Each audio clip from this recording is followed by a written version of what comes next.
Hello. Um, Good evening, everyone. It's great to be with you. My name is Patrick Campos. I'm the curator of Inland Island, presented by the Asian Film Archive, and we're very, very pleased to welcome you to the panel discussion that complements the program called Regions Decentering National Cinemas. And it assembles filmmakers, producers, and programmers from the Philippines, Indonesia, Malaysia, and Thailand whose base, work, or initiatives are metaphorically located off center, inland, away from or in critical dialogue with the historical centers of filmmaking in their respective countries. The panel aims to provide an overview of quote unquote regional filmmaking in and around Southeast Asia and endeavors to foreground the potentials of island thinking and the importance of decentering the national cinema paradigm. My use of the productive term regional here is deliberate, connoting both the broad and international scale of Southeast Asia as a region in process and the proliferation of narrower but more dynamic subnational regional scales. The concept of region, thus, is simultaneously material and figurative. Regions can be seen as exemplars, giving some substance to generalizations, as anomalies, creating conditions of exception and interrogation, as analogs, capable of revealing otherwise obscured characteristics through comparison, and as catalogs, able to organize and make sense of vast geographical spaces and their production by providing accounts of the cultural production of particular places. I'm very pleased that we will be joined by an esteemed panel made up of Jay Rosas, who is a critic, filmmaker, and co-programmer of several film festivals in the Philippines, mainly Mindanao-based festivals such as Mindanao Film Festival, Neil Nig, Sala Mindanao, and he's also co-founder of the collective Pasalidahay. Hi, Sir Patrick. Good Hi, evening to Jay. the viewers. Thank you for joining us. We're also joined tonight by Francisca Prihadi, Chica, who's a program director of Minikino, Bali, and co-founder of MASH Denpasar. Hi, Patrick, and hi everyone. Hello. And maybe thank you for having me around. Thank you, Chica. It's great to see you. Also, we have Nadira Irlana, who's a filmmaker, the founder of Telanbulan Films, and co-programmer of Cineba. Hi everyone, thanks for having me on. Hi, Nadira. And last but not least, definitely not least, critic, screenwriter, and deputy director of the Thai Film Archive, Kong Ritty.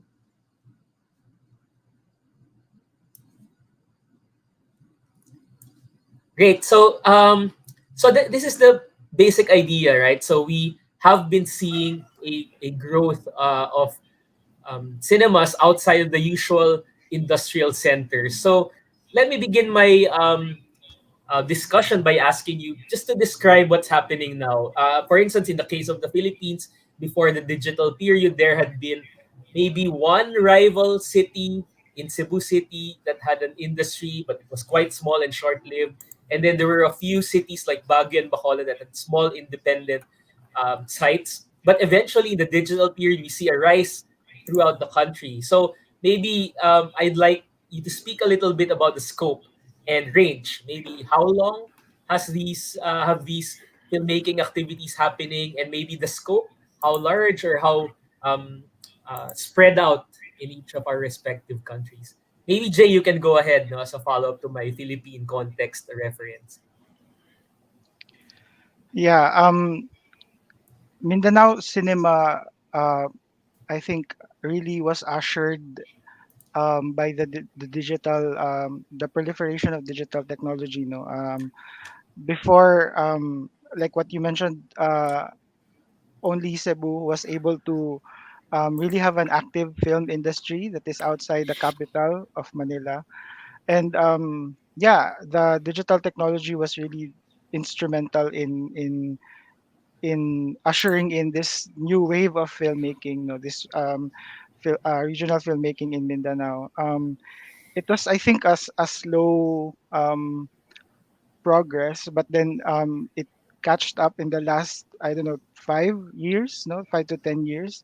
There were like maybe two, three, or five filmmakers that were really doing productive work, prolific work in making films. No, the likes of Teng Mangansakan, Bagani Fiola, Arnel Mardocchio, Sherad Sanchez, Sharon Dayok, and these filmmakers are based in different parts of Mindanao. Mindanao is very big. It's an island region, but it's the regions are contiguous to each other, except for a small portion of Muslim region of the Muslim Mindanao region where it's basically separated by islands. So yeah, aside from digital technology, I think instrumental also of the growth of regional filmmaking in Mindanao is the cinema region, no, when it was initiated by the government's National Commission for Culture and the Arts. I think it was also instrumental in encouraging or fueling the growth of regional filmmaking in different parts of Mindanao. And thirdly, I think the instrumental is also the regional film festivals that sprouted in different regions in Mindanao. So yeah. Yeah, so I mean, for to give everyone a sense, no, of the geography, so Manila is in the northern part of the Philippines, where practically everything before the new century was all the films were made. No, Cebu City is in the central part, and Mindanao is in the southernmost part. But all throughout the Philippines, actually, filmmaking is happening. I mean, from the northernmost part to the southernmost part. uh, Thank you, Jay, for no, giving us this these pointing out these important enabling factors and forces. Chika, can you speak a little bit about the Indonesian experience?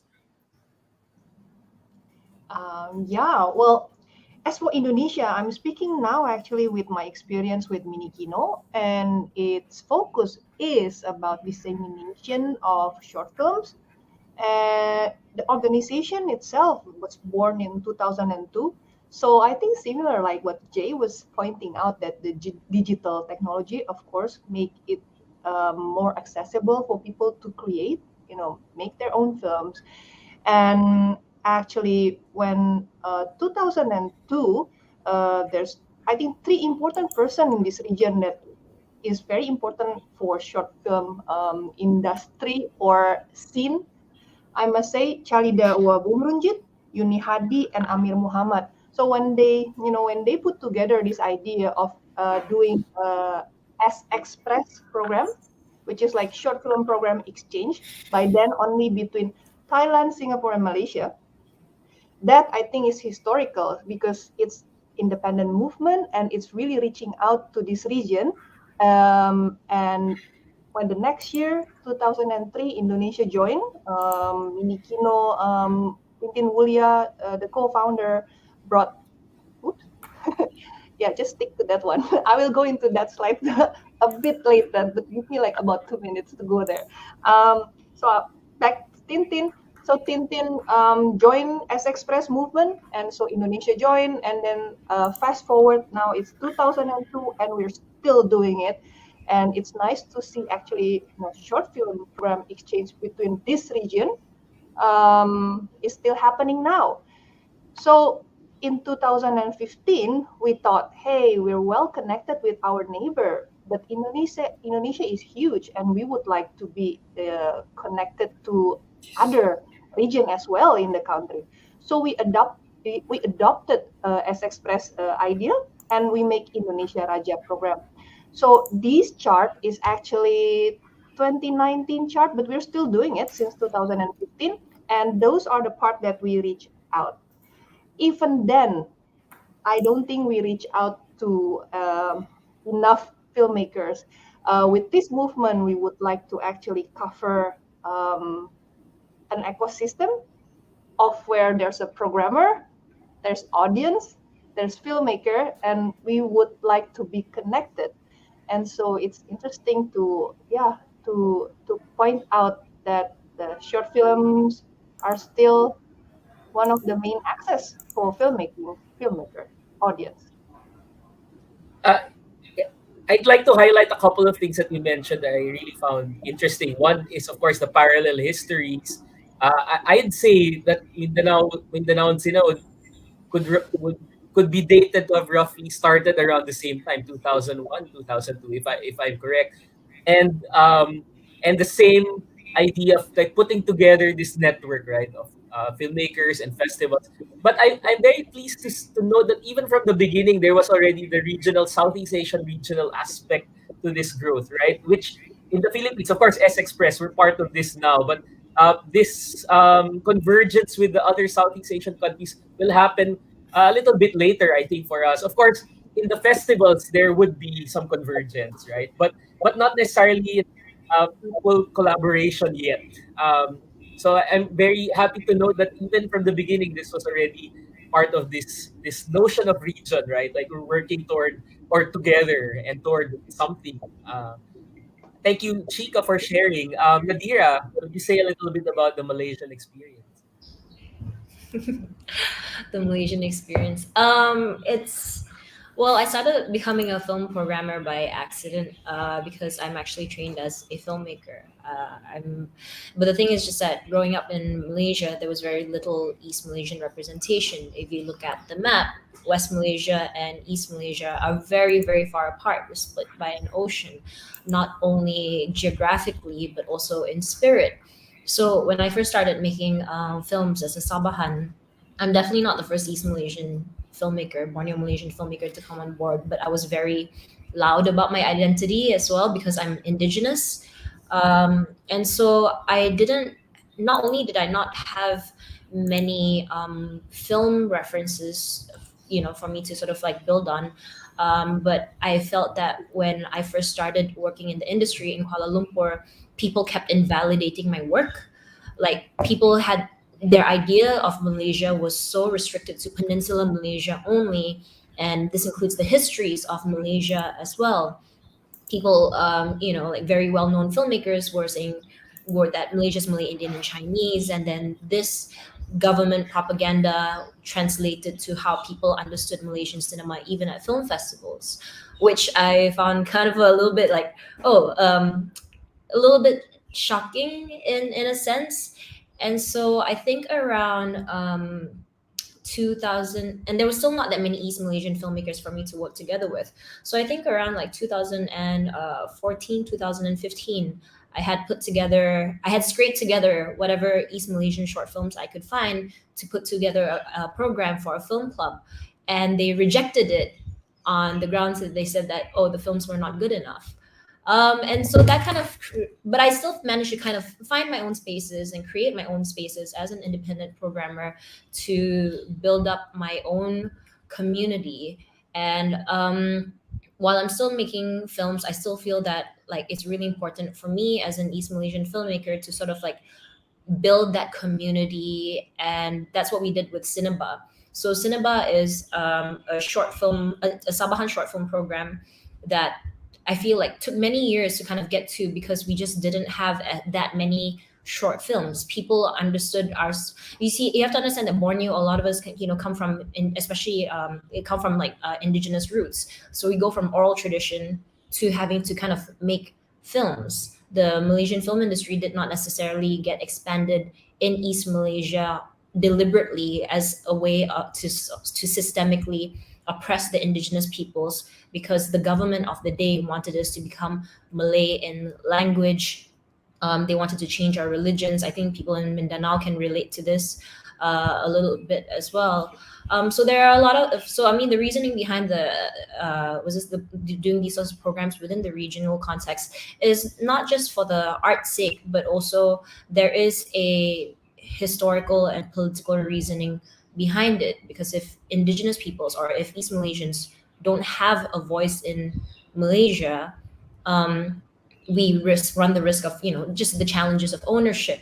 But then at the same time, also we have a lot of like local indigenous languages, but also just a lot of like political issues that need to be and can only be addressed through representation and understanding. I just have a quick follow up question? So you are Sabahan and you speak of East Malaysian, but it's still quite a vast geographical space. So, how much um, filmmaking is happening in East Malaysia? Is it mainly in Sabah? Are there other places? Could you describe it a little bit? Yeah, it's huge. So the issue with thinking of Sabah and Sarawak as mere states is that Sarawak is the size of Peninsula Malaysia, and Sabah can fit several states from the Peninsula Malaysia within Sabah itself. So when I first started out, when I first started out in 2012, and I shot my first short film in Sabah, I couldn't even find two C stands. It was really, really hard. I mean, you do have the public TV network RTM, but what I also kind of learned later on was that for about 20 years, from the 1980s onwards, East Malaysia, in Sabah and Sarawak, we used to be making our own documentaries and programs in the 70s. But then by the 80s, because of a change of policy, the federal government said that, okay, we're going to transmit programs from Peninsula Malaysia to Borneo. You guys don't have to make your own programs anymore.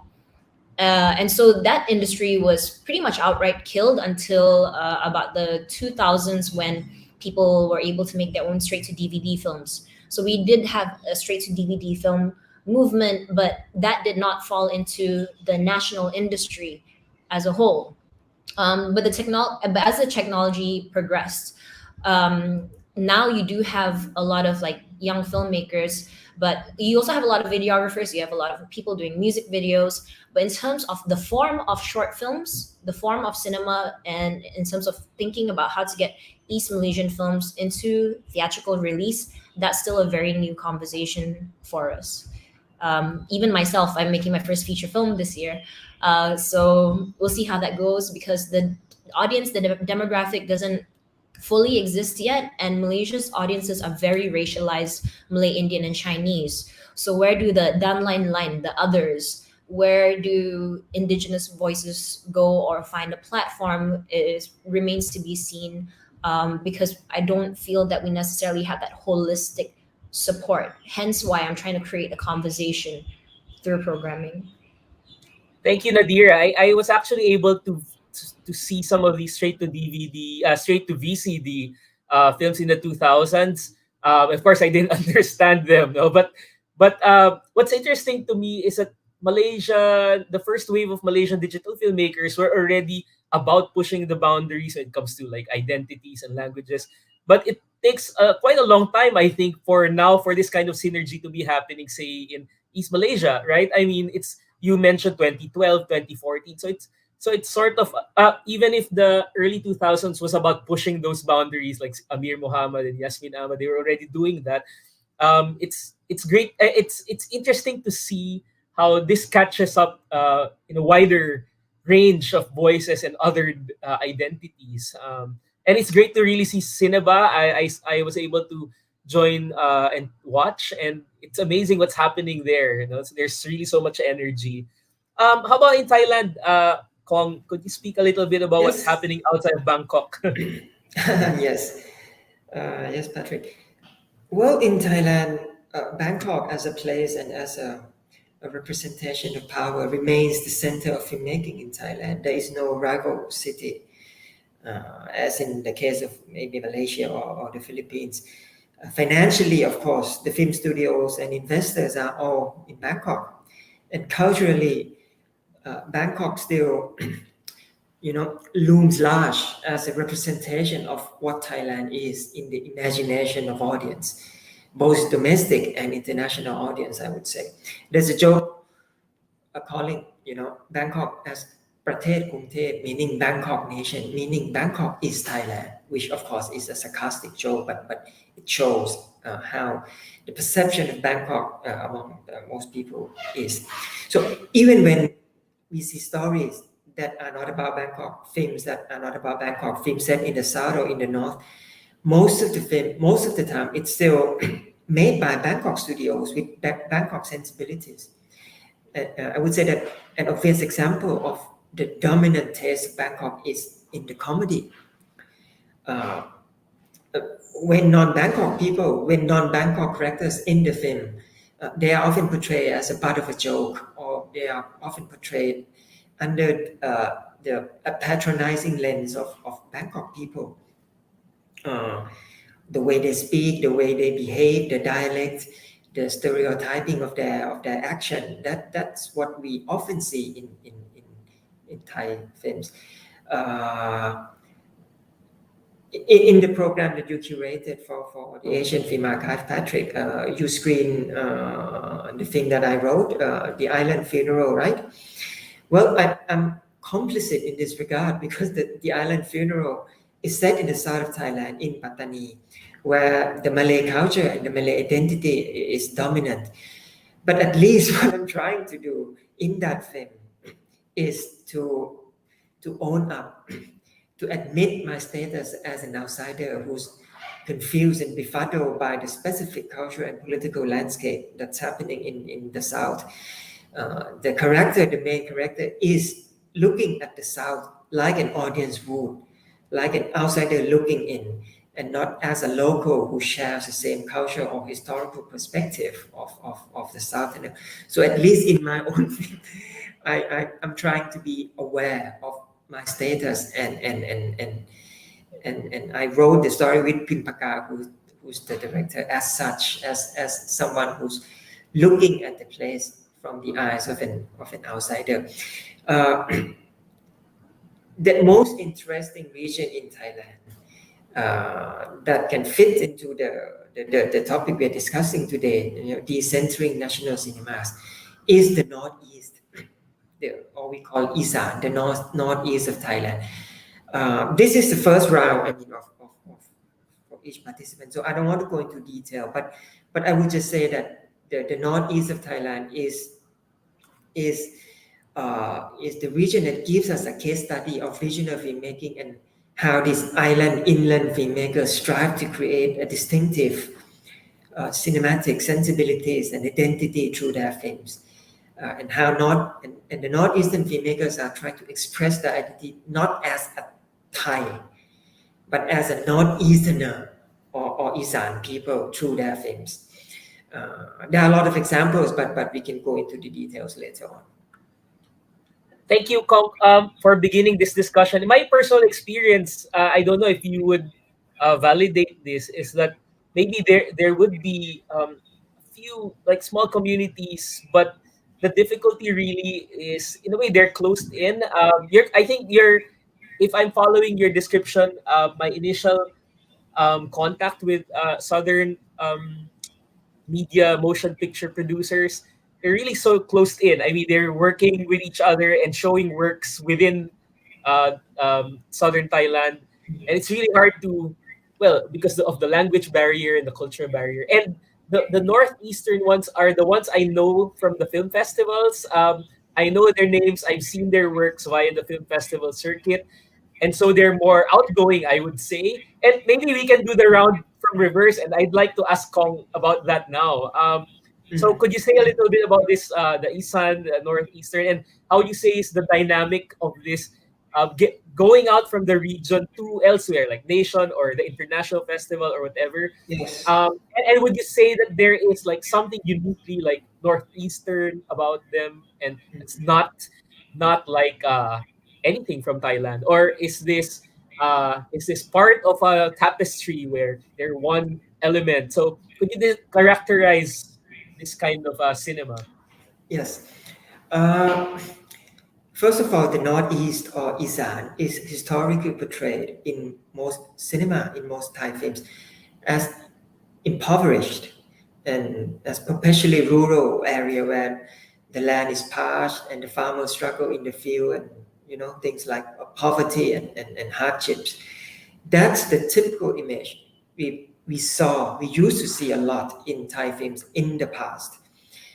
Of those are the past, and those are partially true, of course.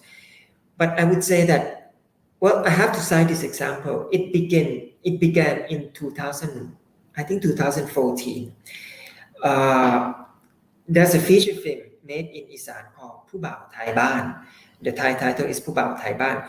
Well, the full title is quite fancy. Pu Bao Thai Ban Isan Indie. Isan as the Northeast, Isan Indie. So it's a small film, but it has become a big surprise hit in the Northeast and offer a case study that Bangkok is not an arbiter of all taste, because the film is made by Northeasterners, Northeastern filmmakers with Northeastern dialect, with Northeastern money, meaning the investors are in the Northeast, and they made the film especially to show in the Northeast cinemas, and it became a huge hit. Such a huge hit that Bangkok cinemas asked to screen the film. So it started in the Northeast, but it became so popular that the mainstream Bangkok cinemas demand that, okay, we want to show the films too, because in Bangkok there are a lot of Isan migrant workers coming to work in Bangkok, and there's a big market in Bangkok as well. This Pubao Thai Ban Isan Indie has become a franchise in itself. There are now maybe 5 or 6 films. I don't follow them that closely, but I think there are 5 or 6 films in this universe, a la Marvel universe. You have the minor characters becoming the protagonists in the next film, and things like that. You have part 2, part 3, and you have, branching off in different directions with different characters. And most of them are hits, mainly in the Northeast, but also in other parts of the country as well. And I'm not sure how much these films travel outside of Thailand, because its appeal is very particular, its appeal is very specific. I would say that, okay, in Thailand, in Bangkok, young people would go to see it and enjoy it. But I'm not really sure how much it can appeal to international audience, except, well, in terms of cultural case study, like what we are doing now. So this is the main, I would say it's a mainstream Northeastern filmmaking collective that is inspired by this original franchise. And later on, you've seen quite a few other films from the Northeastern filmmakers who trying to, tell their own stories, the same way that Thai Ban, Pubao Thai Ban did, in Isan dialect with non-actors, non-professional actors, and the stories about young people in the Northeast. Recently, there's one film that probably traveled more than the rest. It's called Narahan, by a woman director from Isan as well. Her name is Chantana Tiprasha. She's a filmmaker and visual artist. And Narahan is a coming-of-age story of a young girl in the Northeast. And recently, it has become a TV series as well. So I think this is a positive side, that regional filmmaking, is established just sufficiently enough to become a cultural movement or a cultural presence that the rest of the country is aware of and has to reckon with. At the same time, we have someone like Apishapong Virasetakul, who's from the Northeast, and many of his films are set in the Northeast, and that's a totally different story, if you know what I mean, right? His uncle would be. You wouldn't group him with the Northeastern filmmakers. Exactly. But still, you can see the same inspiration of this counter narrative, a strive to correct the image of the Northeast that has been portrayed, or that has been entrenched by mainstream cinema in the past. That the Northeast is a region of poor people, of farmers struggling in the field, and blah blah blah.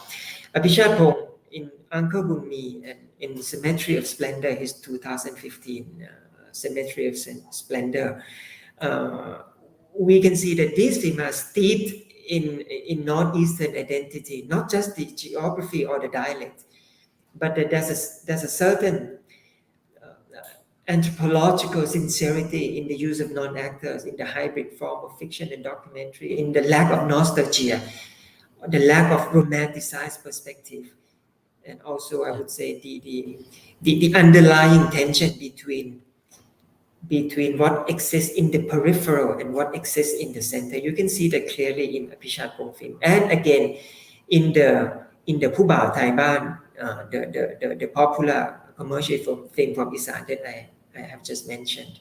Yeah. Yeah, so the northeast of Thailand, yes, a very, very interesting case study.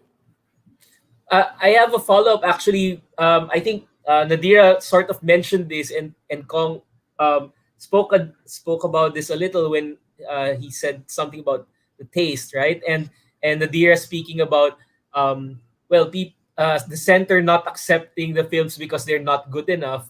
Maybe we can speak a little bit about these. Yeah, exactly this notion of maybe the arbiters say of taste. And would you say, maybe I'll take off from this kind of questioning, would you say that this notion that they're not good enough comes from um, totally different aesthetics and sentiment and worldview, or is this coming from being sort of lagging or being late, coming late in, you know, into filmmaking, which means they're only holding the camera now. And could you describe the dynamics of this, and maybe say a little bit about these arbiters, right? It could be international gatekeepers or national gatekeepers. Maybe Nadira can go first, and then Chika. I don't know how to put it apart from. I mean, colonialism definitely plays into it, but there's also unconscious elitism. Because when you have a national cinema, and then it becomes sort of branded, it's not just taking away from East Malaysia, but it takes away from the other dialects from outside of Kuala Lumpur as well. So even when I first started working in Kuala Lumpur, I had people tell me not to speak in my Sabahan accent. And because the visibility of East Malaysians was just so poor at the time. And so it wasn't until 2010 when the government had this One Malaysia campaign where, because you have social media, they can't pretend that East Malaysia doesn't exist anymore. So they started to kind of like bring us into sort of like the fold of just like national campaigns and the like. So the sort of visibility kind of began at the time, but it became quite problematic because when they did try to make programs or like Kamatan and Gawai, like the Borneo Harvest Festival sort of advertisements, or films like Tombiro, for example. I can't say which other ones because it might be sensitive. But the Kuala Lumpur filmmakers were making Borneo stories with West Malaysian actors, and a lot of it was shot in Peninsula Malaysia, and there was a lot of sort of like borrowing, or people would try to ask me for advice on East Malaysian cultures and stuff when they could hire us, but there was always this communication breakdown between East and West until only maybe a couple of years ago. I suppose my own campaigning had a little bit to do with it, where people just started to understand more about diversity and inclusion and why you need to have, East Malaysian HODs. But then at the same time as well, the struggle, if I was to be very honest, the struggle was that a lot of the skilled East Malaysian filmmakers would move over to Peninsula Malaysia as well. So that knowledge transfer is actually done a lot on the cost of independent filmmakers ourselves. There isn't the same kind of government support apart from just doing some workshops or throwing grants at East Malaysians. So you find that the disparity of, I guess, what you would call, just technical proficiency becomes a little bit like distant from one another. But it's also the lens. The lens is very important. Like when people watch my film, sometimes they lose the context. Like Peninsula Malaysians, they lose the context of the films entirely. I don't know how to say this without sounding like I'm antagonizing my own industry a little bit, but it's just been a lot of work to get people to socially accept our diversity. Because if Peninsula Malaysia has Malays, Indians, Chinese, and the Orang Asli, of which there are about 18 groups, Peninsula Malaysia has about 70. And so to explain that, what actual diversity is like, when people only understand Malaysian identity as just like, a tripartite really, is very challenging. How to even work ethically with indigenous peoples or minorities in film production is also extremely challenging. And so you'll get big studio producers just saying that, like, oh, you know what, we're all brown people anyway, we'll just get Malays to act as every indigenous person out there, not realizing the damage that they're doing, because for decades they try to Malaynize and wipe out our cultures. So I don't know if that's really registered yet for studios, that they need to kind of develop the talents from East Malaysia, because that becomes a cyclical problem. But I guess a lot of it is up to sort of independent filmmakers to create these niche stories that don't owe it to mass media, that don't owe it to that demographic to do things that have already been done. So I think, yeah. I'll inflect my question for Chika a little bit, because listening to Nadir and Kong, I get this sense really of it's kind of center periphery thinking, where the center sort of dictates one way or another. In one case, it's culturally; in another sense, it's like the infrastructure and the industry and the money. But in Indonesia, the experience by now, 2022, is quite different, right? There's a sprawl. I mean, there's really a lot of independent filmmaking happening, and quite divergent and quite productive already. So how would this question be different for the Indonesian experience, where there's already a lot of things happening? It's really interesting when Kong was mentioning about Bangkok dialect, and Nadira, you were mentioning about the language itself. So up to 1998, Indonesia only have two presidents, and one of them actually speak in a very thick Japanese accent. And almost everyone, all the minister, everyone, working for government, speak in that same tone. So of course, before 1998, I think it's a very Jakarta centric, it's very Java centric. So it's a good thing actually, since 1998, we're seeing even more and more people embrace their local language. And I grew up in Jakarta, so I don't have an accent, but I know a lot of people really bully when when you speak in a funny way, even I guess until now, but the good thing is, I think, since filmmaking is becoming sort of easier, and of course, we're not talking about, is it easy to find Indonesian films in the commercial cinema, but I'm just saying that it is actually quite hopeful, in terms of seeing non-Japanese and not Jakarta-centric production. Of course, now I think it's a bit Jogja-centric, but it's really interesting to see this feature film, Uni, Camila Andini. It's in the local language with a really interesting accent, and I'm seeing more and more filmmakers are showing, culture, the local true reality problem, in a way that we have not really seen it before. So yeah, I must say it is actually hopeful. It's just a matter of whether the audience can really see it easily or not. That's a different case. Thank you, Chika.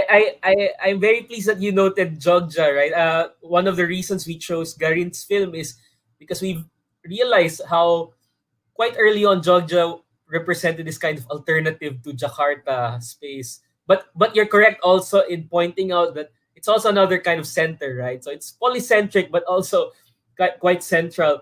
But we also picked Ballads of Cinema Lovers to show that really there's really so much going on across Indonesia. And I'm very pleased to have met a few of the other programmers and seen some of the short films from different places, and they're quite different. But I'll inflect the question for Jay a little bit more. No? Would you say, having had Mindanaoan cinema for like 20, 22, 23 years now, that there is really a distinct Mindanaoan cinema that is, uh, well, that's maybe the first question. Is there like a Mindanao cinema? And if there is such, would you say, how would you characterize its relationship to whatever notion that we have of national cinema? I think I could very much agree to the points already, of what has been raised. I think it all boils down to sensibility, and trying to tackle. I think most I haven't seen a Mindanao film, for example, that has mainstream sensibility. For example, no, we haven't reached that kind of level here where there's an industry that the films that are produced by filmmakers here have a certain kind of commercial viability that it transcends the borders of Mindanao and into commercial centers like Manila. We haven't had that kind of success yet, but there's a movement. I think it. If I would quote one of the filmmakers, Bagane, said that we don't really have an industry here, a film industry here in Mindanao, but what we have is a movement. And I guess it speaks very much of the consciousness of the filmmakers to make films more as a counter narrative to the mainstream representations of Mindanao. I remember when I was a kid, I saw a film. I saw Bagong Buwan. Of course, you know that, Sir Patrick. No. And of course, as a kid, I saw it. When I saw it, I thought that, oh, we have one homogeneous Muslim culture, and then no cinematic equivalent to that film really countered that kind of representation. No? So I think what the filmmakers from Mindanao are trying to really do is to provide this counter narrative, even as a sort of corrective to the prevailing mainstream representations that have gone before. No, if I remember, there are also action films in the 90s that I saw that really depicted the Muslim population as barbaric, no, as an enemy of the state, no, and this has somehow, as part of the mainstream media, um, shaped or mold the Muslim Christian tension in Mindanao in a way, you know. And what was the second question, sir? No, I was asking if it's okay. You can hold there. No, I was going to say Mm, something about national cinema, but I'm very interested that you pointed out that there's no industry. I think what's common among all of us here is that there is really no local industry yet, which means the industry is really centered on specific key places. But in the Philippines, there is very clear at this time, at this moment, there's very clear or I mean, there would be small scale industries in some places, but not the kind of mm, national reach. But there's in the Philippines now, there's a very clear cooperation and community that's, I'd say, nationwide by now. It wasn't like that in the beginning. Could Chika say a little bit about that? Because I know that your work is also partly to coordinate all these films and to sort of network them all around. Would you say that there is now strong connection between these communities and among these different places, even if they're quite far apart in terms of culture and language, or are they still sort of, quite separate and distinct?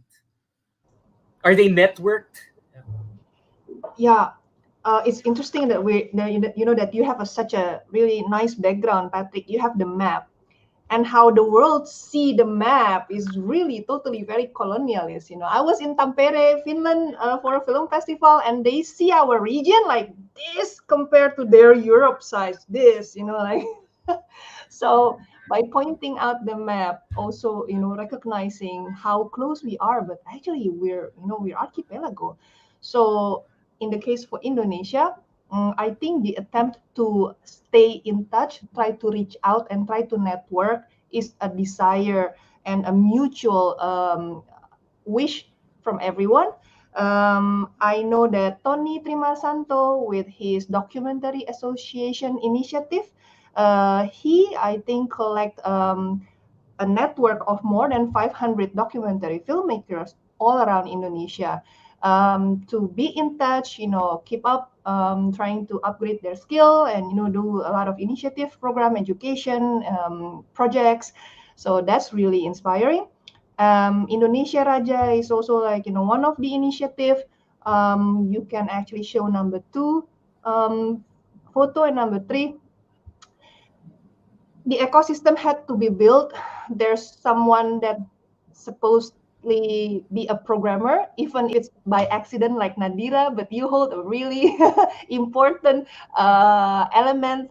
And there's important also to connect with the venues because we don't have any spot. We cannot access the proper cinema. So yeah, we create our own cinema and try to access these public spaces and try to nurture the culture.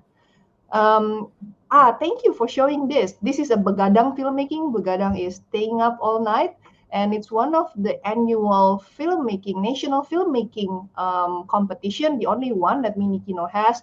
And it's pretty interesting because each year we get new connection with new filmmakers. They're very young usually. And once they join this competition, they usually join again the next year, the following years. It's a 34 hours filmmaking competition, and we are seeing people making films from different regions, Sumatra, Kalimantan, other than Java, of course, also Java. So yeah, I, I I it think the Indonesian experience is very comparable to the Philippine experience. Maybe Chika, could you say something about, or maybe compare or weigh how much of these are grassroots efforts and how much of these are state supported or local government supported at least? Yeah. Okay, state support. Where I have to acknowledge that I'm quite proud with Indonesian government for their 2021 initiative. They have this program called Pemulihan Ekonomi Nasional, is National Economic Recovery, and for the very first time ever, they issue this grant by proposal, of course, and they invite reputable curators for short films production, and they give around 18,000 US dollar worth for one project, and it's given for 53 projects.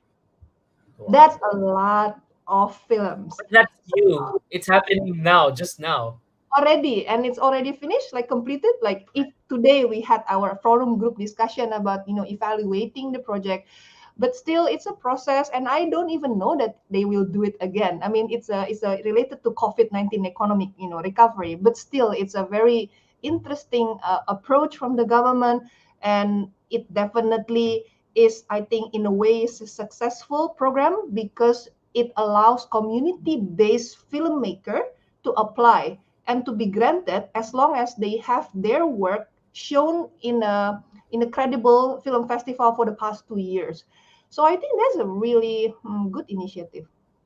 Yeah, Right. Asian Film Archive is pulling this pop-up cinema, one of pop-up cinema photos in Lombok that we did, Mini Kino Film Week 2018. It's part of disaster relief after the big Lombok earthquake. Nice. Sorry, it was not related to your question, No, but since no, you sure. Yeah, sure. No problem. Actually, I'd really like to go on and on, but we don't have infinite time. I'll open the floor first for our for questions from our audience. You can type in your questions via Facebook or YouTube if you're listening. And while if there are no questions yet, and while you're thinking about it, please do write your questions. I'll make a couple of announcements. So Inland Island is happening until April 2nd. Oldham Theatre will be showing 2 or 3 more films, and there's an online program that's accessible everywhere, featuring 4 short films. So I hope you can still catch those films. And while we are waiting for questions, my last question, perhaps, if we are still able to ask them, is how do you, either what is your vision or what would you like to see moving on from now toward next year and the next 5 years and the next 10 years, maybe, in your respective work, vis-a-vis our question, of course, of decentering national cinema and working from the regions, no? But while you think about that, maybe Vic or Nat can point to questions, or if there are none yet, we can ask our no questions yet. Okay, so please, could you, Kong, can we begin with you and say a little bit about Yes. either what you envision as happening or what you wish would happen?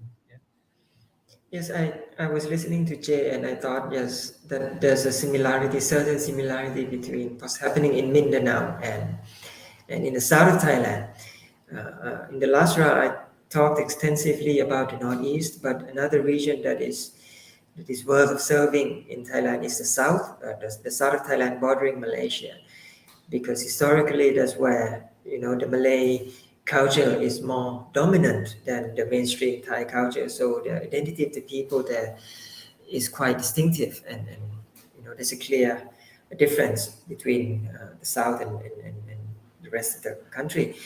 But there are not that many films coming out of the south. And again, when there are, it's like my film. It's made by a Bangkok filmmaker going down there to explore, to tell the story, or to observe, or to comment on what's happening in the south. But lately, because of the trouble, because of the political violence, and the military presence in the south, which more or less is the same as in Mindanao, the young people in the south have taken to use short films to express their stories, to tell their stories, to push forth for this counter narrative that the region has been portrayed by the news media and by the mainstream cinema in general. So actually, Pimpaka, who directed the film that I wrote, The Island Funeral, she is running this interesting program called Deep South Filmmakers, in which she worked with young filmmakers in the Muslim area in the three southernmost provinces of Thailand to make short films. And of course, the stories that these young people are telling is something that no one from Bangkok can tell. Stories about everyday struggle, stories about the encounters with the military, stories about the marginalized presence in the face of central bureaucracy and things like that. How they end up part of a joke of the bureaucrats or of the authority figures. So yeah, there are a lot of short films being made in the south in this project, and as well as in many other projects, a few other projects. The problem is they don't travel too much, outside of their region.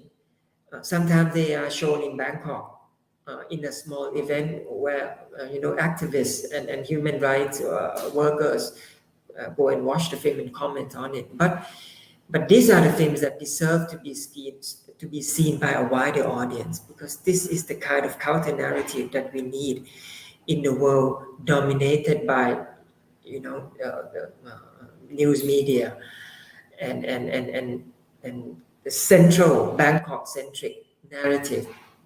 So I don't know if I'm answering your question, but to tie this together with your question is that I wish to see more of this. This is what we have to aim for in the future in Thailand, and I'm sure in other countries in the region as well.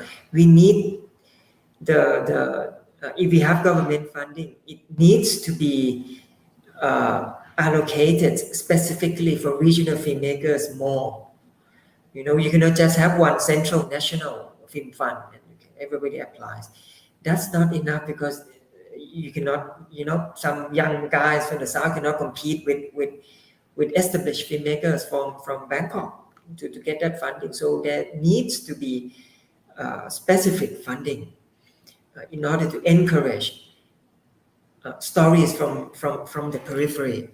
Peripheral stories need to be told and needs to be distributed to audience in other parts of the country, not just the south. I'm using the south as an example because it's such a clear case, but it's the same in every region. And if you ask what I want to see in the future, this is what I think is very important. The need to see more diverse stories from different parts of the country. Thank you, Kong. I think all of us will agree with you wholeheartedly. I think the very spirit of this panel and the program as well is that we really need to hear more stories from places where we don't usually get the stories. I can now ask a question from our listeners. Here, Casey Lee is asking: Has there been for informal resistance toward regional filmmakers like censorship. Yes, thank you for asking that, Casey. I was going to ask that. What are the difficult challenges that you face that has somewhere along these lines? That's about censorship, suppression, taboo of subjects.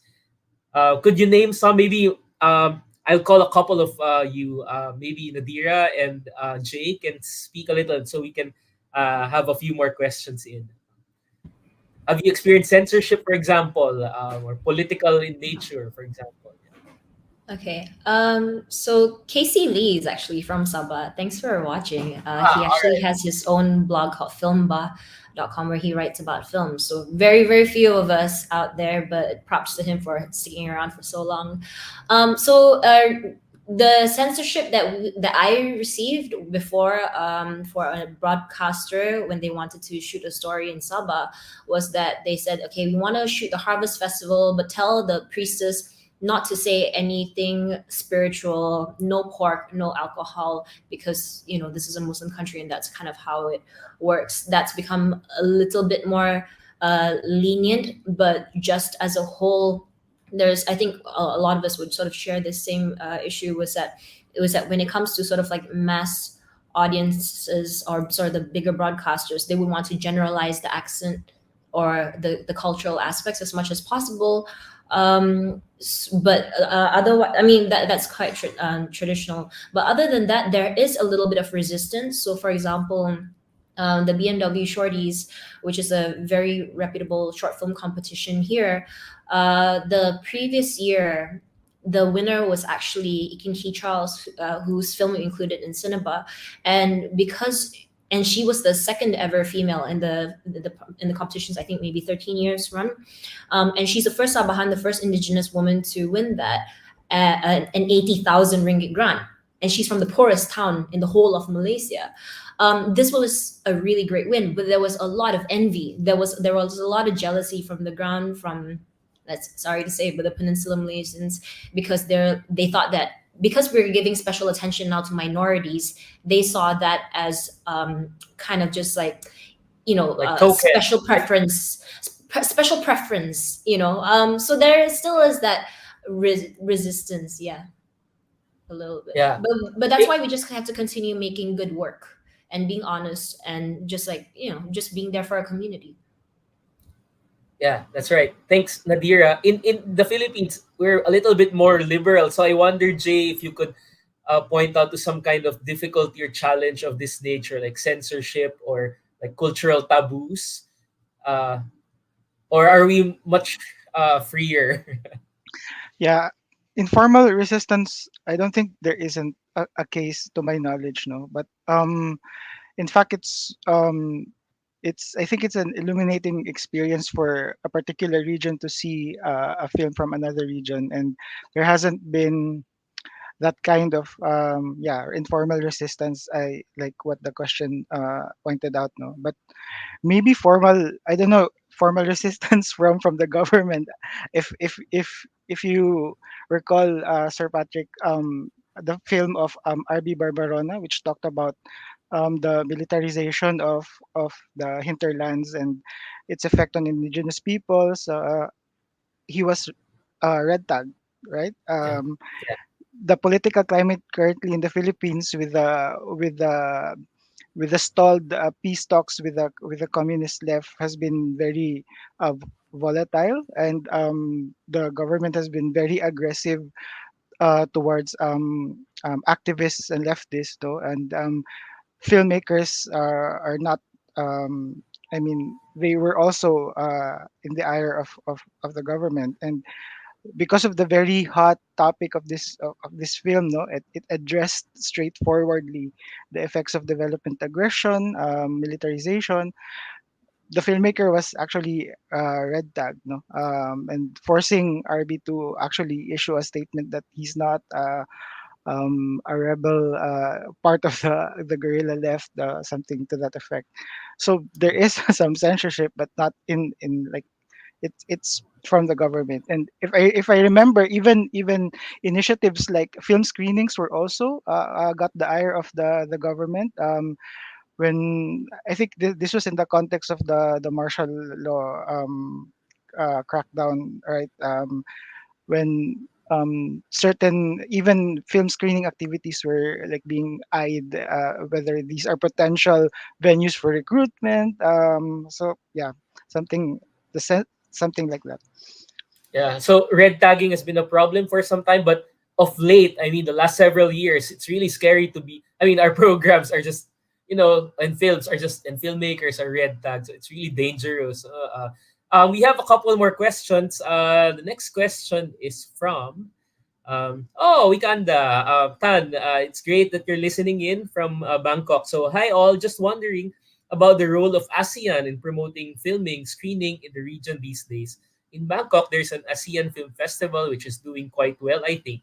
Um, could anyone answer that?